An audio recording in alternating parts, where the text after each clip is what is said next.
Hello everybody, good afternoon. This is so unusual doing an FFA chat room at, I don't even know what time it is, 5 o'clock in the afternoon. I like to sleep at this time. Yeah, like really, not really asleep, but anyway, it's really different doing that. But we have to do it because we have got the amazing Adama Paris that's coming on live today. And she's in Paris at the moment. So we, as we always like to do, particularly with our international guests, we like to be able to accommodate them because, you know, time zones and the things that they have to do is completely different from some of us that are either in Nigeria or in different parts of Africa. But while we wait for her to come on board, let me first and foremost say, hey guys, hello. My name's Shirley Ibade, aka Mr. Mahogany. Trying to get myself comfortable here. And this is the FFA chat room, which you're very, very welcome to. Chat room is a weekly interactive show brought to you by Fashion's Finest Africa, the leading fashion platform in Africa. And I'm the host for the show. It's a platform that celebrates new and emerging fashion designers and creatives. We're all about celebrating fashionpreneurs and fashionistas from all over the world. The show focuses on everything fashion, beauty, entertainment related. And we, of course, bring you the top fashionistas from around the world like we are today with Adama Paris. That's going to talk to you about their life, their experiences, things that you can learn from, things that can be of value to you, and so on and so forth. So today we've got, my good friend, I'm glad to call him my friend. We've worked together on a number of occasions. Adama Paris, who's going to come on. Just waiting for her to come on, so I'm sure she will be on any second now. Hoping she hasn't forgotten about the timing, because I know she's such a busy woman. Honestly, this woman, I don't know how she manages it. She juggles so many different things at the same time. So I'm hoping that she remember that this is one of those things that she's got to be juggling. But it's going to be very interesting talking to her because, you know, she's a Senegalese fashion designer who has made, you know, a tremendous impact both in Africa and also in France, which she has a very close affinity to. So, you know, it's going to be such an interesting conversation to find out from her, you know, how does it work, you know, working across two different continents. Here she is. She's on board now. So I'm going to bring her on. Oh, yeah. Come on. So it's going to be very interesting to get in to find out all these different things. So if you've got questions, you've got comments, please drop them in. Hey, Adama, how are you? Comment ça va, mon ami? Hey, you want to kill me with French? How do they say I'm fine? So how do they say I'm fine? Ça va bien. Ça va bien. Ça va bien. Ça va bien? Hein? Oui, ça va très bien. Très bien, très bien, très bien. I'm sorry, I'm a little late. I'm sorry, everybody. And that's okay, because I told them, I said, listen, you juggle so many different things at the same time.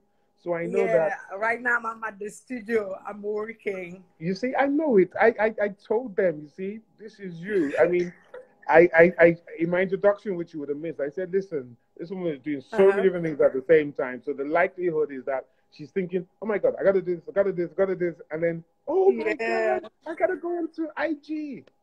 So, you know, exactly. Exactly. But your team, it's so good having you here. Your team is just on point. So they text me, they remind me. She was just calling me right now. Thank you, Ari, my top producer. Great team, great job as always. You are the best at what you do. Thank you. Right. So before I get into questions, I'd like to introduce you. Yes, so that people know who you are. I'm sure people know already, but for those that are watching later or those that have never met you, I would like to give a little bit of introduction. So Adama Nedeye, popularly known as Adama Paris, is a Senegalese fashion designer that has taken African fashion from Africa to the world. Adama who is the founder of the Dakar Fashion Week in Senegal, is also the organizer of the Black Fashion Week in Prague, Brazil, Czech Republic, and Bahia. Adama is a France, sorry? France and Montreal. French and Paris Montreal. and Montreal. And Montreal, Canada as well? Yeah, Canada. We did it in Canada for 5 years or 4 years. Okay. You see, I can't even keep track with you. Anyway, Adama is a firm believer of creating one's path and telling the African story. Her designs are often inspired by cities and globalism, and she constantly aims to share with all modern women one fashion without borders. Please welcome Adama Paris. Merci. Bonjour, Mustafa. Bonjour, everybody. Hello, everybody. See, my French is getting good. Did you hear me? That was my voice when you heard her speaking in French. It wasn't her that was speaking. It was me speaking French. So let me understand this. Adama, you had a thriving banking career in Europe. Yeah? How come you left that to pursue fashion, and how did it happen? Actually, thank you very much, Chola. You are doing great, and I've been watching your live and with so many interesting people, and I just want to thank you for also you doing your part on African fashion and trying to, not only Nigeria but the world and Africa, and trying to always spotlight African fashion entrepreneur. Actually, that's what you do, and you are also an entrepreneur, and you're doing a lot also. So thank you very much for having me, and it's a pleasure. So why would my dad was a diplomat and really strict African dad. We all have those dad. Yeah, you're gonna do this, huh? You think that you white. So I had no choice than just going to college and he wanted me to be a lawyer or a banker, all those things that people think that is safe. So my dad was like, okay. I remember at 9, I started really going on fashion shows with my mom, because she was, the wife of the diplomat. So we were inviting in Yves Saint Laurent. That's actually when I wanted to pursue fashion.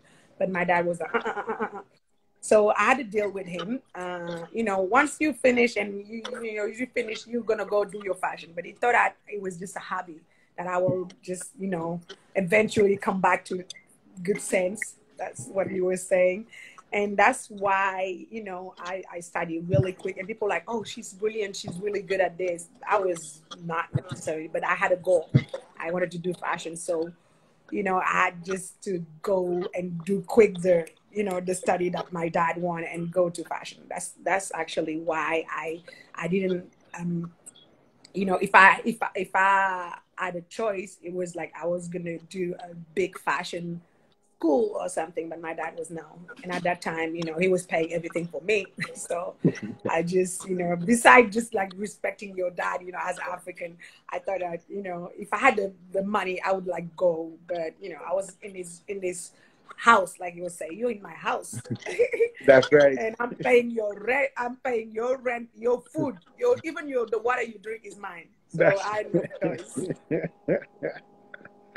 So as an African, yes, that has really prospered in the diaspora in terms of your craft, how would you describe the African fashion industry? Do you think it's thriving, or do you still feel there's a long way to go? What do you feel about African fashion generally? I mean, like they say, there's always a long way to go in everything, anything, even success.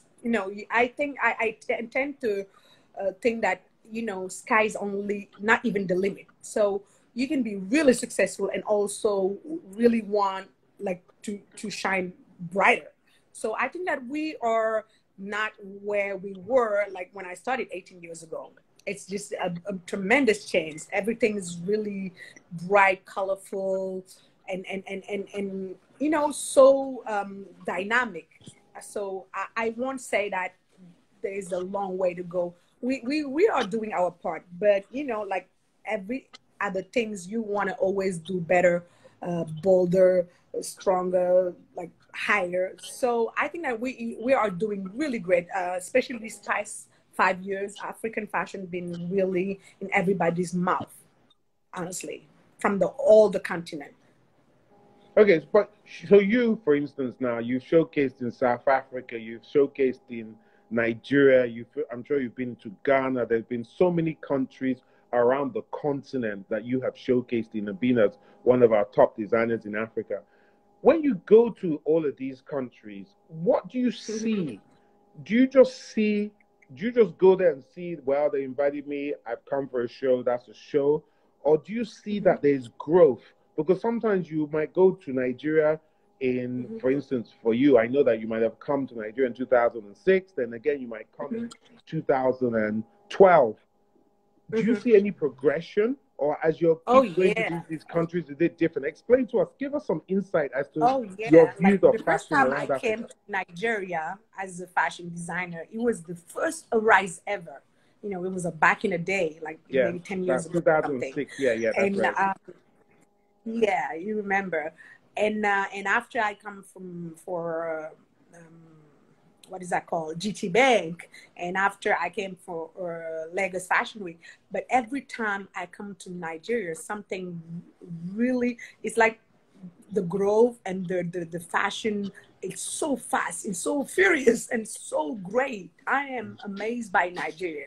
I know you guys are many, but it's not only about that, it's about your talent. Honestly, Nigerian designer and Nigerian industry, fashion industry are really, really talented and really inspiring. So every time I come, I'm seeing new things. Like, before back in the day, it was lots of Ankara with like these beans, everybody was doing that. And everything changed when I came to GT Bank. It was more westernized, and it was more about the cuts. And after Lagos, every time you come to Nigeria, I mean, every month, you just come to Nigeria, something new is coming. And I'm so excited about new upcoming talent. Because of course, like me and all those designers been here, we're doing our part. And don't get me wrong, and I'm proud to still be relevant. I'm really proud of that because it's a work in progress. But I'm super excited about the young, new talent, not only in Nigeria, but Nigeria is like, whoa, you have like so many of them, those doing things regardless to trends. That's what I love about fashion in Africa in general, and Nigeria is just like for me one of the country I really, really have my eyes on in terms of fashion and creativity and growth. And I think that your government, regardless of all the government we criticize, they're making a real effort on putting money into the fashion industry. I think that they know better, or they know, or maybe it's because you richer than most of the countries in Africa that we can kind of see this growth, and it's something that we need to applaud. It's something that we need to encourage. Okay, so basically, we all know Adama Paris. Yes, you are a very proud Senegalese woman. You are very proud of that. You're never afraid to go anywhere and say, I'm from Senegal. And you say that with great pride. So I mean, you're one of the most famous brands that have come out of, if not the most famous, one of the most famous brands that's come out of Senegal. And you've taken fashion from Senegal to the world. But it can never be easy, especially as you are a pioneer, because you are one of the pioneers that have taken it from Senegal, that is, to other places. So what kind of challenges would you say that you have faced as an international fashion designer or a fashion brand, especially when you say that, hey, I'm African, I'm Senegalese? Do you face particular challenges, or does it not matter to you because you had already assimilated into the French culture within Paris, for example? Listen, I think that regardless of where you're coming, you always face challenges. I'm based in Dakar. Someone was asking. I'm based in Dakar, but I travel and really often in Paris because I have shops and business there. But regardless of where you are in the world or what you do, you always have challenges, and especially when you're in a fashion industry in Africa, you have to adapt if you want to sell in France, there's the way of doing it, and it's totally different from the UK, and sometimes different from Milan or from New York, even for sizing. Like for instance, the clothes we sell in Japan are not the same size that we would sell in New York or in Europe. So you have to adapt according to your market or the market you target. And the challenge was always to try to fit in and try to take what is relevant there and work with that without losing my kind of soul of my brand, without kind of, you know, compromising is just, I don't know the word, but try to be authentic, be like, let your brand be what it is, the DNA of your brand, but adapt to other market, you know, in terms of sizing and even sometimes color. Just color, you know, like sometimes I come with a boo-boo this color, and this color is just not something that they wear in Japan. So, you know, sometimes you have to, and I think that was the challenge, to also to just adapt and know that, you know, fashion is fashion, of course, but if you want to be kind of unique in your way, that means not making clothes that are available for everybody. If you want people to see your brand and oh, this is Adama Paris, it's really hard to keep that soul and DNA and go out there and try to sell it everywhere else. So that was for me the biggest challenge. And of course, the like money, investment, like, you know. But beside that, it was just trying to get in the. For my part, is getting into niche, is getting into small part of market. I don't want to sell to everybody. That's me.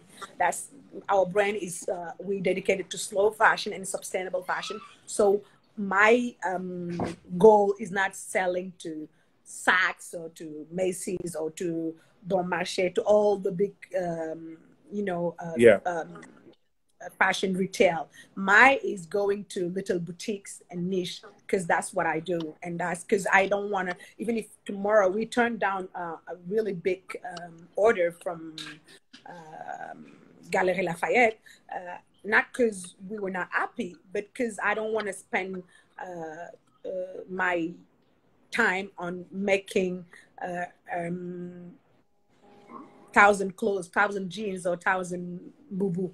That's not me. That's not what defined my fashion. But again, that's me, because I'm a fashion entrepreneur, because being a fashion designer is just so small part of what I do. So for the sake of my creativity, I don't want to do a lot, and I don't think it's good for the environment, and I don't think it's good for the world to have like 200 pair of jeans or 200 pair of dress or dress of Adama Paris or else, you know, other designers. So, you know, we kind of, you know, but that's as a brand, you grow and you learn. And you know, when we started it, I didn't have a clue of, like all these things I'm talking about. I didn't have a clue, you know, because people went now, they like, oh, she had it all figured out. But there's even certain things I still, you know, learning to do. But, you know, with time, that's what experience give you, is just give you to what I really advise people to do, what is good for you. You know, sometimes it's really hard, because sometimes you see people, oh, you see Adama with Beyonce, whatever, and you don't have that, and you can, you know, it's normal to doubt and like, oh, why this is not happening to me? Because, you know, God is there for all of us, and it's not your time, and it's not because I'm better than the designer. I'm not better than, you know, most of the design I know. They're really great, and I even think that they're better than me. It's just about the timing and about also believing so deep on what you're doing that everybody can criticize you, and you can take it and take the best of it. And as a brand, I think that's how you grow. And myself, I know that lots of time people are like, wow, yeah, but she should be there, she should be there. But that's not me. That's not what I want, first of all. You know, like of course, I love doing clothes. I love making clothes. I love being a fashion designer, but that's really a small part of what I love to do. I think a lot of people would find it very strange to hear you say that you were given a big order of 1,000 pieces or whatever it might have been, whatever the order was, and you turned it away. Because if you speak to 99 out of 100 designers, they're all praying for that big order. And here you are doing the exact opposite and turning it away. you've kind of explained why, Yeah, but is there a business rationale to it besides because the I fact that you think want to that, be you know, exclusive? no, it's not even about exclusive, because my clothes are not really super expensive. It's about, you know, embracing slow fashion and sustainable fashion. It's about Right. embracing the fact that I, as as much as I am a designer, I want fashion. I believe in certain things that are not good in fashion that we keep doing. It's just, you know, it's just, you know, it's like you believing in your brand, but you know that if you produce like 1 million clothes, it's not good for the war, for the herd. What are you gonna do? You know, you're gonna quit designing? No, I'm not gonna. But I commit myself and my brand to do slow fashion.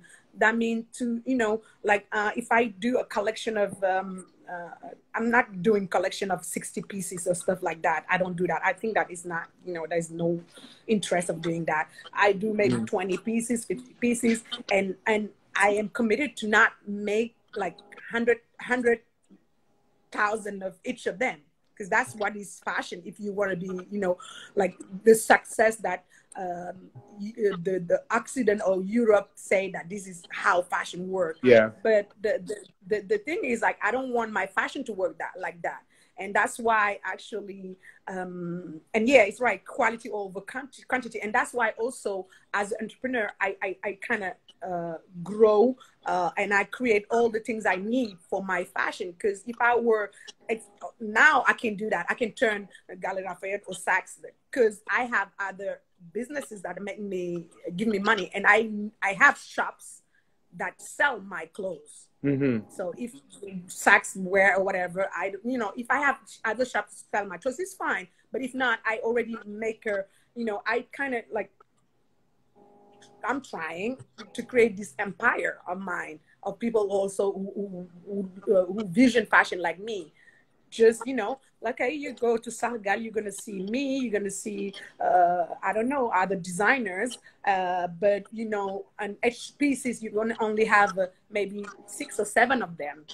That's the way we see fashion. But that doesn't mean we have less money, because, you know, most of the time you have big order, you spend a lot of time doing that, and sometimes you don't have that much money. And the rules and the restriction are so overwhelming that you're going to spend all your time doing those things and stop doing real fashion, as I mean, as I see fashion. So to be able to do that, I create around me, you know, like I have this TV channel, I have the stores, I have these online stores, and I'm trying to get myself into my own distribution channel, that regardless of a big shop, they don't order stuff for me, I am okay, because I know that I can sell my stuff without them.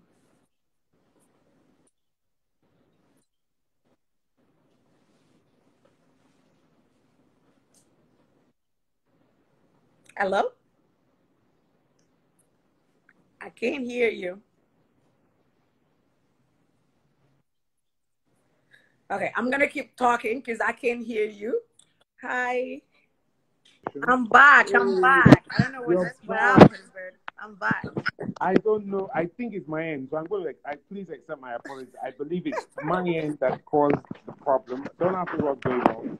But It's every, okay. These things happen all the time. yeah, once in a while you just get that. Anyway, I know you're a busy woman, so I'm not going to waste too much time. I know that you were recently featured on Beyonce's website, and more impressively, you see, I'm so glad I know you. I even have pictures that I know you, so you can't deny me. In public, I'll say, look, I have pictures with Adama. I know her, so I'm not just saying I know her. I know her.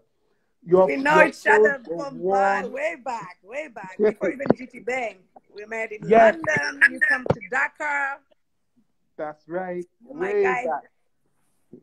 So your work was worn by Beyonce. Beyonce, guys. Not this, not Senegal Beyonce, Nigerian Beyonce. This is the original Queen Bee herself, Beyonce, on the Black is King visual album. And it was, I have to congratulate you. Everybody has been talking about it, saying it was absolutely stunning. How did that come about? Tell us. We want to know the juicy gossip. There's no juice in that. No, actually, I started working with Beyonce maybe 2 years ago. You know, Wow. as just a friend of mine, Jen K, it's a art director, introduced me to the team when she were going to South Africa for I don't know, a concert she had there. So I had to make clothes for her and the band and blah blah blah blah blah blah. And yeah, that's how I kind of started working with them. And after she got some of my bags that the boy had just that she really liked, and she happened to wear some of them. But they paid me first for me to just make clothes for her and her band, and that's how it started. And after I don't know some months or weeks ago, the stylist just is texted me or something saying, "Oh, we still want to keep working with you." And I was like, "Oh, great, yeah." And after some months, I was in holiday actually. I was in Cuba with my husband, and she's like, "Oh wow, we see that you're in Cuba. But we need dress for Beyonce for a new project." I never ask questions. That's me, because as much as I love Beyonce, of course, I am grateful for my client every day. So it's just we're having to dress celebrities cool, but it's not big of a, I mean, I cannot say a big of a deal, but I love Beyonce, but I love more my own people who really kind of go and come and buy for me. You know what I'm saying? I don't want to just discredit, but I really, so it was cool. They connect me, so I had to sketch some stuff from holiday. And in Cuba, it was a nightmare having these dresses. No, honestly, my story, I don't know the other designer, but it was crazy. I don't know. This was meant to be. I was in Cuba, and people who know Cuba know internet. It's worse than what we're having whatsoever. And even in our hotel, the internet was so bad. You have to buy internet, like, those passes. So we went, my husband and I was like, oh, we in holiday, and I was like, okay, I can't turn this.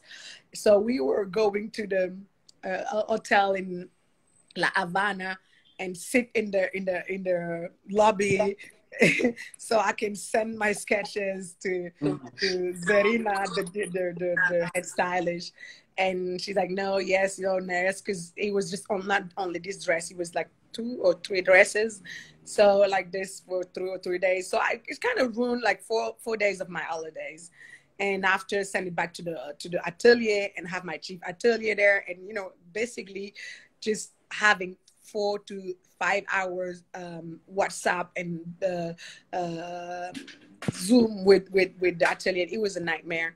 So, and it happened that, she loved the dresses and she wore one of them, and that's the story. But it was like so crazy. That's why I was saying, just only God is in there. God is all figured out, doesn't matter how hard you work, or I mean, it's good to work hard, but sometimes it's just things happen, you don't know, out of nowhere.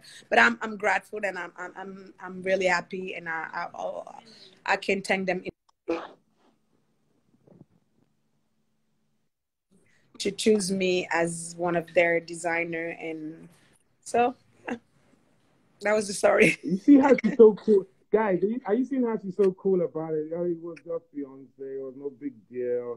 I just happened to just do the dress for her. See how cool she is. You understand? Yeah, I want to be But like you have you. to Know, be I want cool to go. Oh my about it. God, That's Beyonce, nice. Beyonce, She's a human Beyonce. being. She's a superstar, of course, but she's a human being. And I mean, what I'm saying, I don't know if young designer listening, what is really important is to take care of like all your customers like they are Beyonce.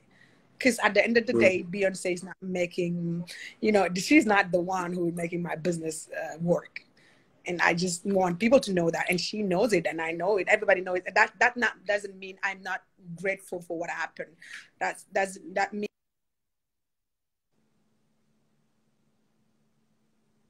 the customers you have. Eventually, you have one Beyonce or one Erika Badu, or I don't know who else, or my Alicia Keys contacted you. And it's just like be consistent in what you do. and just don't try to copy people because they hype and because there's something going on for them now. So you want to be okay. If I do like them, no, do you. And eventually, if something will happen to you, and it's good to have those superstar wearing our clothes because, of course, he's put light on us. But it's also good just to make money out of what you do. And I believe in that. I'm a former banker. I believe in making a living of what you're doing because, what's the point of just being out there and everywhere? And if you don't like make a money out of what you're living, if that's not what you know what I'm saying? Mm-hmm. And to me, I rather have money to pay all my the salary and all my people and to have a good living to be able to go to Cuba than just dressing superstars. So. True. I definitely agree with you on that one. Totally. You understand? So as the convener of Dakar Fashion Week, yes, which and there are many others around the globe. What's your opinion? Yes, that people say, particularly in Africa, for example, that there's too many fashion shows. Do you think that fashion weeks in I Africa think are this serving is any BS. purpose? I think that is BS to say that there's too many fashion shows in Africa. There's as many or even more in Europe or America. Why not everybody saying that? Like I'm sick and tired of people talking about African fashion like they know. I'm not against like even Bujumbura Fashion Week. I don't mind Chad Fashion Week, the little neighborhood fashion week. Why can not Nigeria, a big country, have like even 5 fashion shows that are good? What is important is like letting people trying to start their own things. Like, us, we started it. If we were, when I started Dakar Fashion, people were like, no, there's already 2 fashion week. Even if it was 18 years ago, I would have never been this far. And, this is, nobody can stop progress. These young fashion shows are starting because they seeing Shola doing these things and it's hype and they want to do it. Why not letting them do it? And at the end of the day, only the stronger are going to be surviving this. So I have nothing against people starting this small fashion week because you need to start somewhere. And if you want to be relevant and people talk about it, you need to grow and be as good as the people are here. But I am against, and I'm sick of people saying, oh, there's nothing like too many, whatever. They just, I hate the fact that Europe sometimes dictate how we do things. And yeah, if you want to do a fashion show, not like in New York or LA, good. Do it the way you want. It just have to be sustainable and have to help your people or the group of people you are with, designer, fashion producer. It has to be something that bring value. That's all I ask for people. And yeah, like as the Dakar Fashion Week, I remember when you started it, there was not many fashion show like now. And, if I was against it, none of those fashion show now, GT Bank, Lagos, or whatever, will be here, Yeah. and they're even bigger and better than mine. Because that's progress. You can't stop progress, and you can stop people doing things. If you're doing that for the love of fashion, you can't say stuff like that. Because you've been doing this for ages, and how many young people you help? That's our pride. That's what we live for. Yeah. If you want to be the only one in our, just go in your bed and just be the only one in your own bed. You know what I'm saying? So to me, it doesn't make sense to just stop people because they're not big enough yet or good enough yet. It's just let them grow, let them learn from the mistake, let them have criticize. People criticize them because that's how you grow. And eventually, if they're not really good or they're really bad, they will collapse. And that's how you learn. Okay, so what is the purpose of a fashion show? Because I will put a fashion show together, and you also are a producer, and some designers will come to me and say, how much sales will I make? How much sales would I make? Will there be buyers there? Will there be press there? I need buyers. Will there be buyers? And I look at them. I don't want to answer the question for you. I look at them and I say XXX. But what is your own XXX? What is What's the purpose of a fashion week? I think that, you know, when we started it, when I started it, me as a designer entrepreneur, it was to have a platform to showcase myself as a designer and showcase other designers. Because when I started it, when I come to Senegal, the fashion industry was only between some couple of people. You know, only fashion people know what's going on. To me, it was just taking our brand for everybody to see. First of all, our cities and our countries, and after our continent, you know, you have to set goals, do, you know, according to your, first of all, what you can do. And yeah, when people come in, oh, fashion weeks, how, no, this is not a trade show. You're not going to sell right away, you know. And if in fact, when we bring buyers and stuff, you know, there's like appointment. They would need to like you in order to come and place an order, to contact you. For instance, us, we're not intermediate. We bring the designer, we create the platform, the models, and all of that.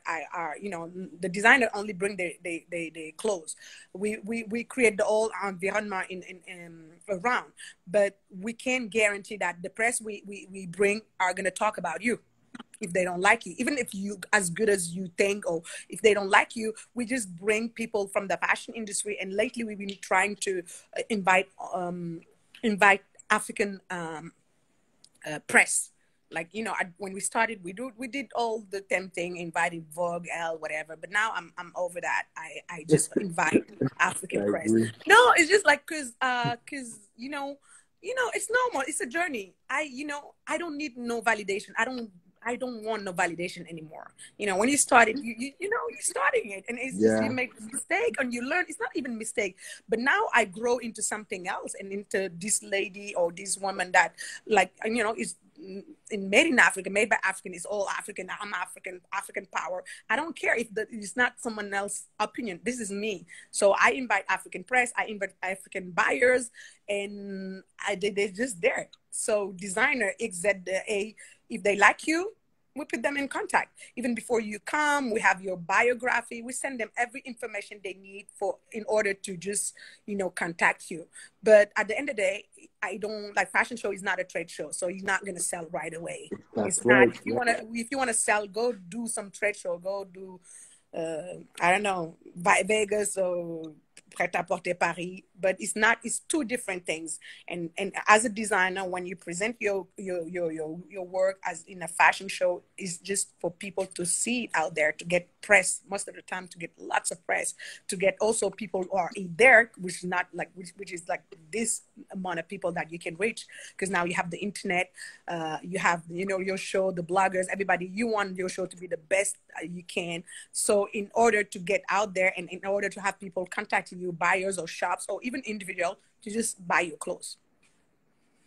I hear you. I hear you on that, because it's an argument I have with a lot of designers. But if Yeah. I have buyers, and I'm saying that's not why you do a fashion week.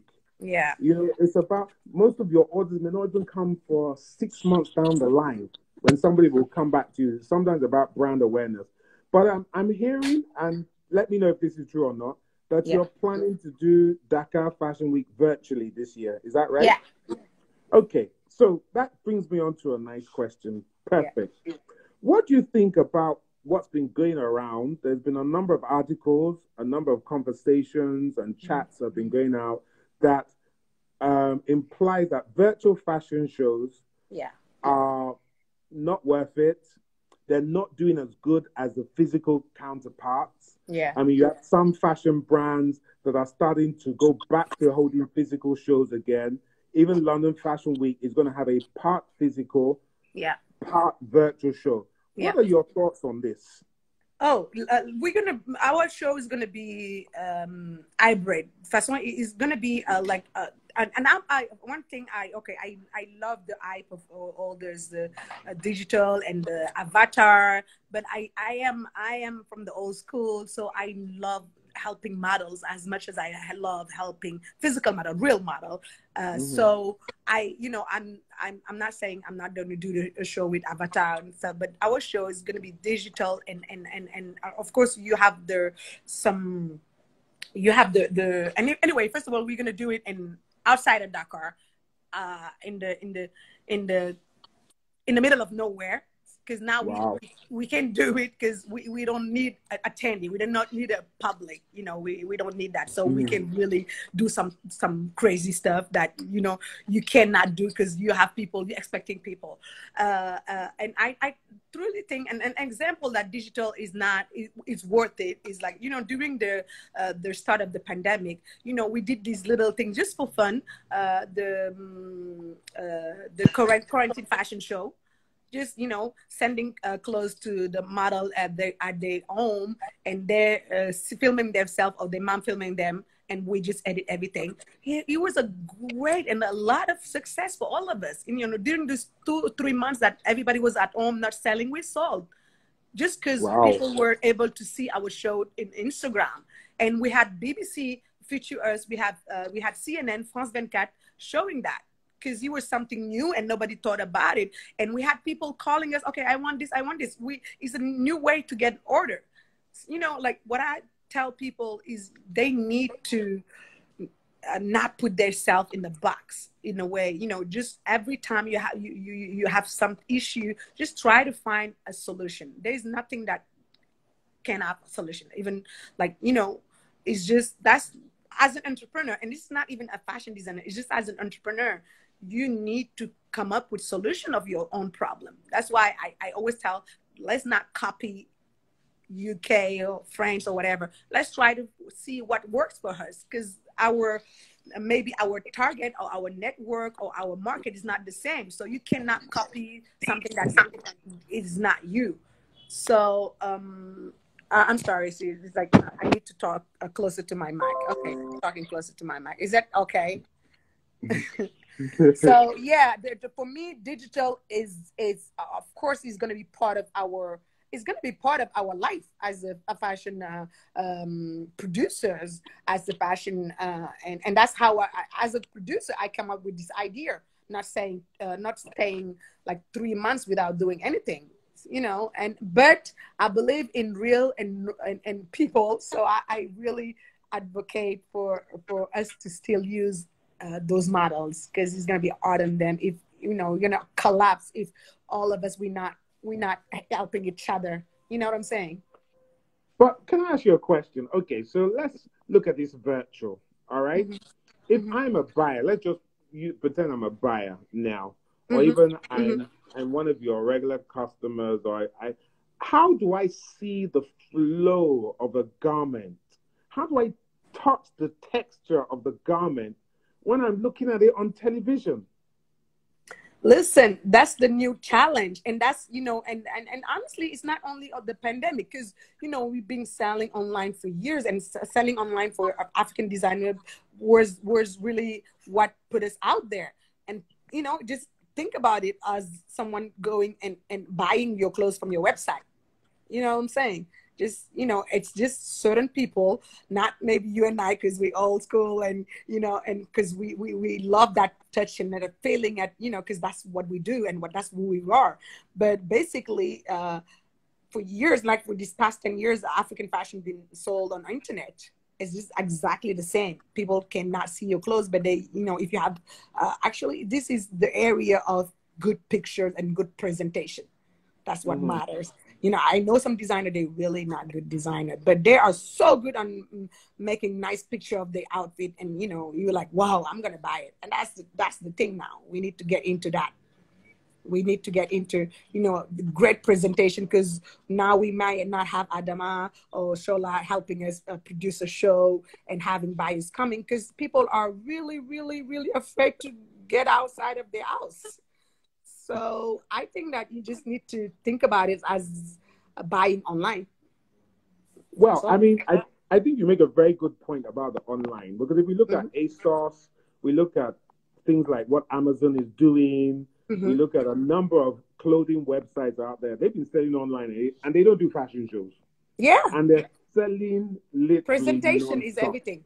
Yes. Presentation. Nice pictures, nice presentation, and you have all the information you need, and those are good, because there's this new consumer, that internet consumer, that digital consumer. They don't want to go to shop. They they don't have that old school fashion feeling. They just want to tap in the screen. Okay, I want this. Okay, can I see it this way? So we need to get into that, and we need to get it really quick if we wanna, work the word, because that's what's going on right now. Funny enough, believe it or not, I'm actually an internet shopper. I don't like shopping. I hate shopping with a passion. Yeah, you're a man. You're just a man. If I had my chance, let me go online, order what I want to order, take home. But what always worries me with the ordering online for me is that if it comes and then it doesn't fit, how do I send it back? All that you have stress and send it policy. back. I mean, it's a bit of an annoying, but you have policies and stuff like that. But it is what it is. Now you can't fight it. You can't fight it. We all selling online, or we're doing our virtual fashion show, digital fashion show. And honestly, to be honest, Dakar Fashion Week, we're doing it in a beautiful place and whatever, because we don't have that things now having people around it, so we can do whatever we want, film it, edit it, and we will make it as cool as possible, so you can attract people. You can attract people so they can see through television the gown, and it's just another way of not being physically there. When are you planning on doing it? What date, so we can put it in our calendar? December. Now we're waiting for our government to just give us the go, so we can tell. But it's going to be in December. Okay. So we need some little authorization, because where we need to go do it is just really I don't know, it's national, whatever. So, okay. but I think that early September we're gonna release the date, and the date is not really important for us because there's no attendee, and that way. So we're just gonna focus on the production and on the models and on getting every designer outfit, those who can travel and those now date are not really that important, but of course we're gonna tell the date but the important date is when we're gonna release the video. Honestly, it's just when it's going to be out there. Wow, good luck with that. Thank Adama, you. You've been around a long time, okay? And I mean that in the best of respect. So you're a veteran within the industry. There's a lot of people that are on here. We're seeing a lot of comments. Guys, if you've got any comments or questions, please ask them. I'm going to take some after I ask her this question. So if you've got any questions, please put them out there. What sort of advice would you give to a new designer that's entering the industry? What sort of things would you tell them that they should do, and the sort of things that they definitely should not do from you, based on your experience? Okay, just don't do what we did when we started it. Just go study marketing, just go study. Just know your market, know your target, and know your brand before you get out there. Because, at first we were all started to do fashion because we love it, passionate about it, but we didn't know anything around it. And nowadays you guys have so many things out there who can help you focus on your business of fashion. Because at the end of the day, if you want to be successful in fashion, it's not having your clothes on Elle or Vogue or Simba or Brune. It's selling. Selling is the key. You don't want to be an artist with a broke artist. Actually, you want to be able to sell. Because as maybe there's some designer doing that on the side just for fashion because they have like the husband with money or whatever. But if you a broke, young, passionate fashion designer, just try to study the business of fashion. Just try to, even before you do your collection, just try to see where you can sell. Can I contact Shola? Can I contact Adama? Can I be in Alara? Can I be in Senegal or whatever? Just try to find your own, because our industry is not all organized yet. So you need to find your path, and you need to find it on your own. Because, we all busy. Myself, I'm all busy growing my own business, even if I'm here for ages. So trying to me, the good advice, because you can give them advice about creativity and being passionate, because they already have creative. Like everybody is in Africa. Most of the designers are super creative, super talented. But what you need to add is just be the business of fashion and the business of your brain. And like, just take it as if you were a plumber or if you were a painter. if you know you need to pay this and do this, and knows, you know, basic things, and know how much you're going to sell things, because you know how much you get the fabric and the trims and stuff like that. And I think that's what really what they need, because everything else they already have. So I think what you're saying, because this is one of the things that I have found with a lot of designers, I'm even talking about the so-called celebrity and popular designers in Africa, they do not understand the business of fashion. And like you said, they either have a rich father, a rich husband, or they have lots of money.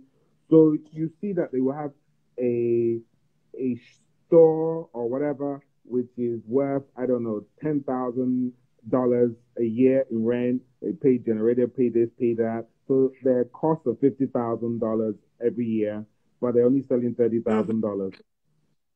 I don't understand.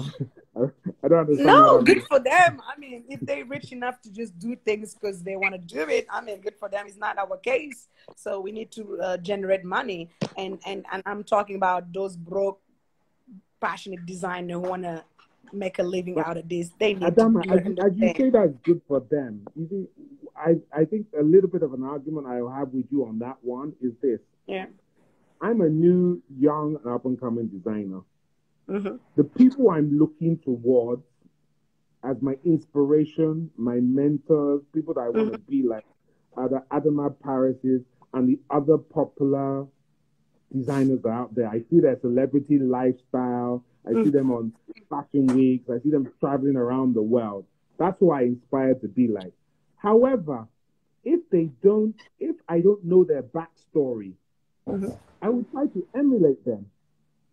So isn't that putting me in a bad situation? Because I look at somebody and I don't know that well. They've got lots of money behind them. They're not actually making any profit. And I'm trying to be like them. So as you say, well, that's up to them. Are we not trying to say that we need to change it because it leads the young designers down the wrong path? No, but the thing you're saying is, I mean, it's true. But what are you gonna do? I mean, myself, I only fight things I can change. These people, I cannot change. A rich girl who married to a rich guy who just wanna. What do you want me to do about it? There's nothing I can do about it, and I don't want to do nothing about it. You know what I'm saying? I'm not gonna waste my time talking about someone who's not doing fashion as I do fashion. But what we can do and what we can ensure is just teaching these young, passionate. And just want to do a living out of this, teaching them how to do it right. But there will always be some rich people who just want to have fun buying a boat or being a designer or being a singer or whatever. There's nothing we can do about that. We just can talk about it for days, but they won't change things because they're rich enough to even buy, I don't know. But what I can do, honestly, is tell these young people, okay, if you want to be a good designer, even if you look up to someone who have that background that you don't know about it, doesn't it really change their narrative? Because if you want to be, because put it this way, you want to be like that woman or that man who have everything that would be paid for him, but why you want to be like that? Because you see success on them. Because you don't know of their background, you just see they're successful, and you're in your head they're successful because they work hard, even if they didn't, whatever. Because what you see is that you want to copy someone successful, and that at the end of the day, that's when we need to focus. Even if we won't go and dig who did this, what that. But you can focus on just telling them, okay, you want to be successful. Successful mean not only having money, mean also being out there, and mean being respected by your peers, and all that success is all of that. So you can start doing this, and do this right. Do this right. And also, I'm not criticizing also people who got money, because they could do something else instead of doing fashion. So what I'm only criticizing is if you have enough money to do something, just do it right. Just do it right, so people who copy you do the right things. Because if you're lucky enough to have Shola give you $1 million to start your shop, why can you say no? If you're passionate about it, it doesn't mean having money doesn't mean you're not passionate about or you're not talented. You know what I'm Right. saying? You know, there's some people are not talented, are not, you know, normally if you're not passionate about something, you're not doing it, and you're not wasting that money, because that's a waste of money. You know what I'm saying? Even if Yeah. you just want people to see you as you successful, but that you're placing that image of success out there, and that's what matters to people. So you and I and all of us are just, you know, our goal is teach these young people the way to success, and the way to success in this business is just handle the business part, because, you know, we're not talking about anymore about creativity, about passion. Okay, we all know Africa is full of creative entrepreneur, creative designer, but we need to teach them how to be effective, sustainable, so they can grow and they can make their own people grow, whoever working for me. You know, my business is not only my business anymore. I have employers that have family, and, you know, they have family. So that's that's the stage that we need to be, knowing that if you collapse, you're not only collapsing yourself, it's just like, you know, tons of people that you are, you know, making, like, they're going to be broke because of your failure. I agree. I mean, Lottie Diane has been making lots of comments. We really appreciate all your comments. He's saying being successful is also being genuinely proud of yourself, which is true. Dahusi said, when will you come and host one of your shows in Nigeria? Oh, there's so much going on in Nigeria. I just wait for Shola or Miami or all of that to invite me. I mean, Nigeria is already vibrant. They don't need me. And I'm always glad to be invited as a designer to, you know, GT Bank. I was there 2 times or 3 times, and Lagos and the first Arise. No, you Nigerian are, you know, there's so much going on that I'm going to, like, I come to Nigeria just as a spectator. I'm just sitting there and watching and enjoying all of that. Enjoying. Lottie Diane says, Adama, are you planning to diversify your activities? Adama, are you planning to diversify your activities? I already diversified. Like, I mean, man, Lottie, I do a lot. I am a TV owner. I am a producer. I'm a show producer. I'm a TV producer. I'm a store manager. And, you know, and now I start during this pandemic, we start now producing series and little movie for Canal Plus. So, man, I can, you know, and also I'm a family girl. So I have to just keep this family going before my husband get rid of me. So, no. I'm doing a lot. And like we start this conversation with Ashola, I'm doing a lot, not only because I'm passionate, it's just because I wanted to have a say to my my network, or my, you know, how do you say that, the word, how do I say, you know, I just wanted to control all the aspect of my fashion. You know, I don't want it to just like I turn Galerie Lafayette, or no shops calling me to sell. So you're all in one. Everything. Yeah, I create my own shops.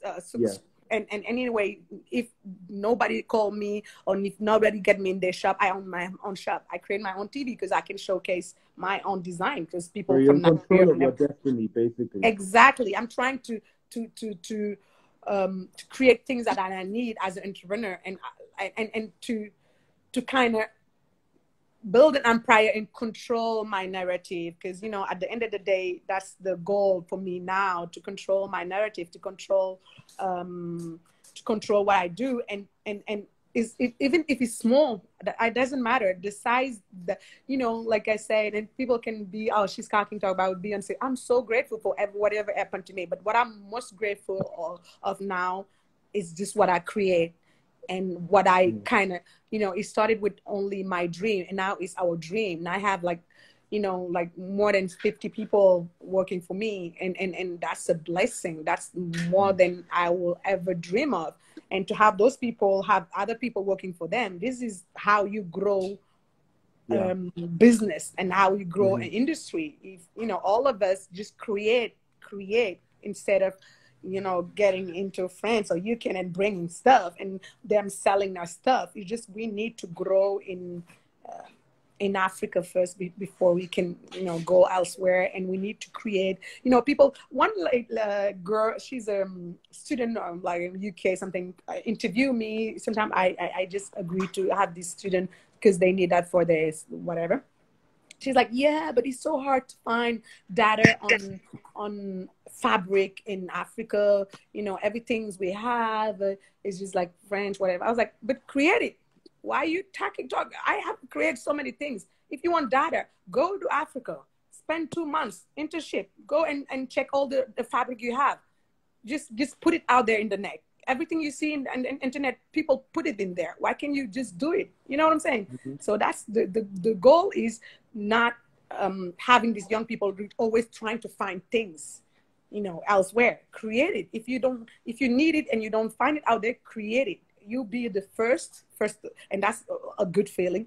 And you will help others. Because if you create something, it's never for you alone.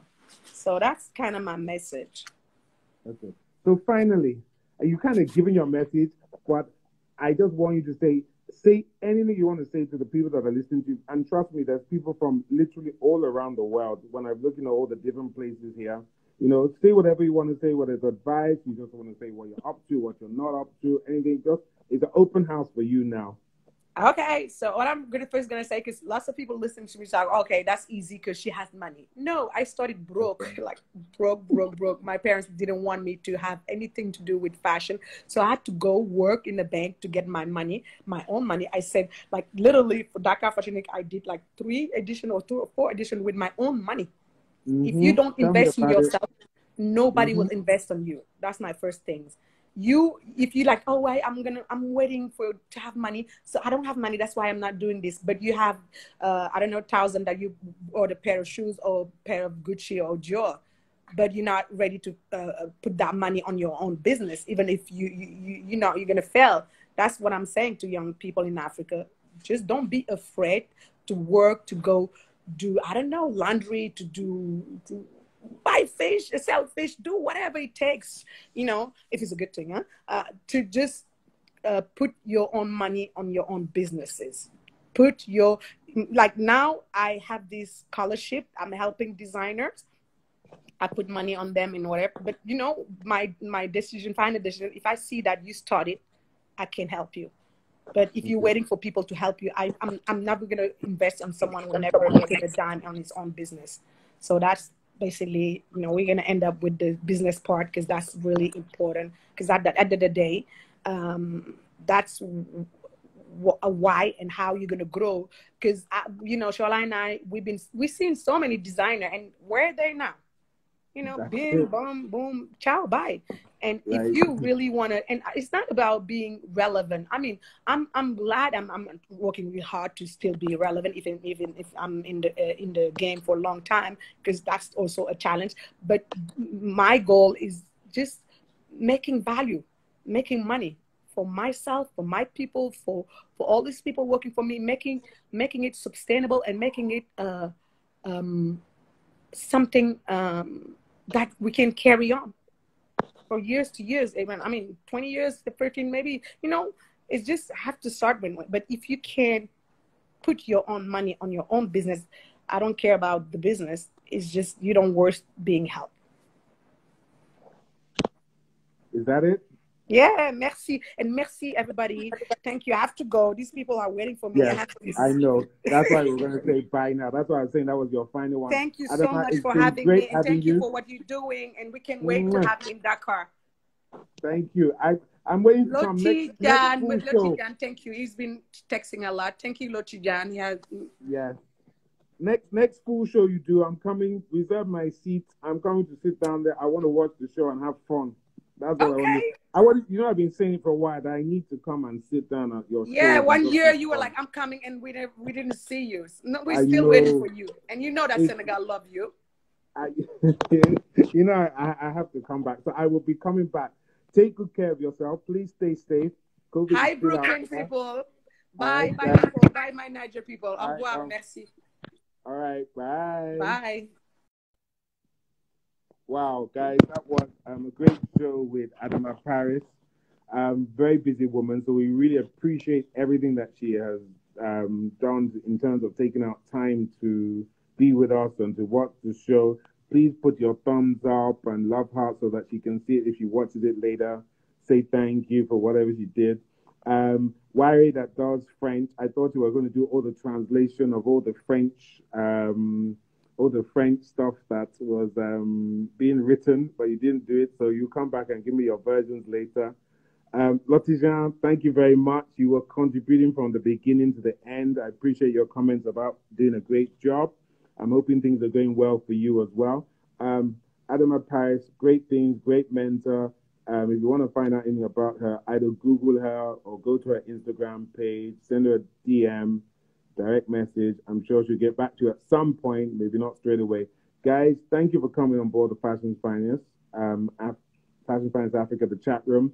We're here every Thursday. We'll be here again next week Thursday with another great guest. We try to give you the insights into everything fashion, lifestyle, and entertainment within the African industry.